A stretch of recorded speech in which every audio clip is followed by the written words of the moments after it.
Good morning. আমরা সকালবেলা উঠেই প্রসাদ খেয়ে নিয়েছিলাম, কারণ আমরা এখন বৃন্দাবন বেরিয়ে যাব। আমরা সবাই রেডি হয়ে গাড়িতে উঠে পড়েছি। আমরা এতদিন রাধাকুণ্ডরে ছিলাম, এবার আমরা সোজা চলে যাচ্ছি বৃন্দাবনে।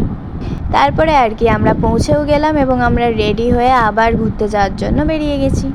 আর এখন প্রচণ্ড পরিমাণে রোদ ছিল, আমার মুখ দেখে তো বুঝতেই পারছো। হাঁটতে হাঁটতে আমরা পৌঁছে গেছি সোনার তালগাছ দেখার জন্য। চলো সোনার তালগাছ দেখে আসি। এই হলো মন্দিরের ভেতরটা, আর এই যে আমাদের সোনার তালগাছ।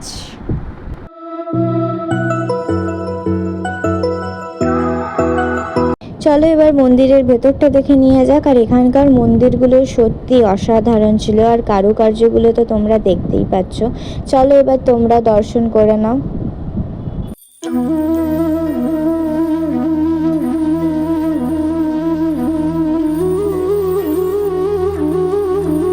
এরপর আমরা চলে গেছিলাম সহজল মন্দিরে।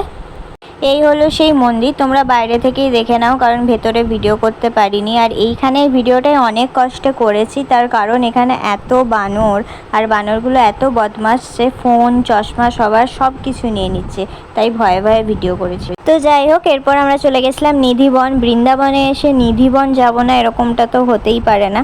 আর নিধিবনের গল্প নিশ্চয়ই সবাই জানে, আর আমিও জানি খুব ভালোভাবেই। রাধাকৃষ্ণ এখনও রাত্রের বেলায় নাচ করেন তার সখীদেরকে নিয়ে। এটা সত্যি অবিশ্বাস্যকর, কিন্তু যেহেতু এখানকার মানুষজন বিশ্বাস করেন তাই আমরাও বিশ্বাস করি, কারণ এখানকার মানুষজন প্রমাণও পেয়েছেন। বলেন যে রাধাকৃষ্ণের জন্য এখানে যেই চুড়ি ওড়না পোশাক আশাক যেগুলো রাখা থাকে, সকালবেলায় উঠে দেখা যায় যে ওগুলো এলোথেলো হয়ে আছে। আর রাত 8টার পরে এখানে কোনো পশু পাখি, কোনো জানোয়ার, কোনো মানুষই আসে না। এমনকি যারা এসেছেন বা কোনো কারণে রাধাকৃষ্ণের নৃত্য দেখতে পেয়েছেন, কেউ অন্ধ হয়ে গেছে বা কেউ মারাও গেছে। ওখান থেকে বেরিয়ে আমরা খেয়ে নিয়েছিলাম জিলিপি আর সিঙ্গাড়া, আর এখানকার জিলিপি সিঙ্গাড়া দারুণ খেতে হয়। এরপর আমরা খেয়ে নিয়েছিলাম লস্যি। এরপর আমরা হাঁটতে হাঁটতে একটা সুন্দর মন্দির দেখতে পাই, কিন্তু মন্দিরটা বন্ধ ছিল। ভগবানের দর্শন পাইনি, কিন্তু আমরা মন্দিরের ভেতরে ঢুকতে পেরেছিলাম। মন্দিরটা জাস্ট দেখো, অসম্ভব সুন্দর।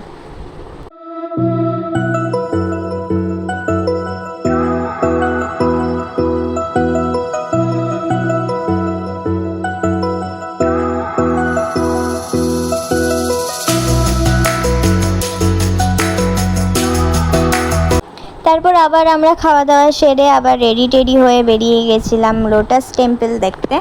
এই হল লোটাস টেম্পলের বাইরে। চলো ভেতরে গিয়ে ঘুরে আসি।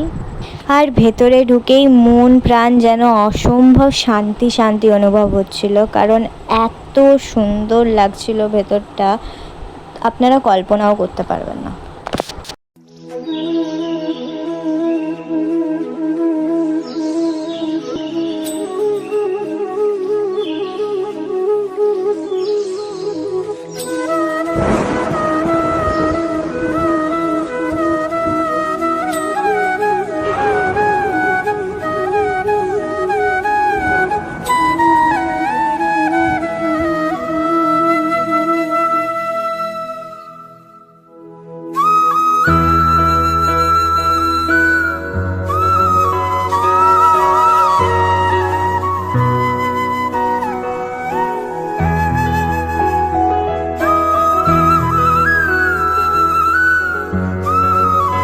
তোমরা দেখতেই পাচ্ছ কতটা সুন্দর ছিল ভেতরটা। এরপর আমরা চলে এসেছি চারধাম। এখানে অসম্ভব সুন্দর লাগবে আপনাদের, আমি আগে থেকে বলে দিচ্ছি, বাট অনেক বড় ভিডিও কাল তোমাদের সাথে শেয়ার করব। তো আজকের মতো ভিডিওটা আমি এখানেই শেষ করছি। আমার ভিডিও ভালো লেগে থাকলে লাইক কমেন্ট শেয়ার সাবস্ক্রাইব সব করে দেবে, পাশে থাকা বেল আইকনে ক্লিক করে দেবে। কালকে তোমাদের চারধাম যাত্রা করাবো। এখনের জন্য bye bye, thank you for watching.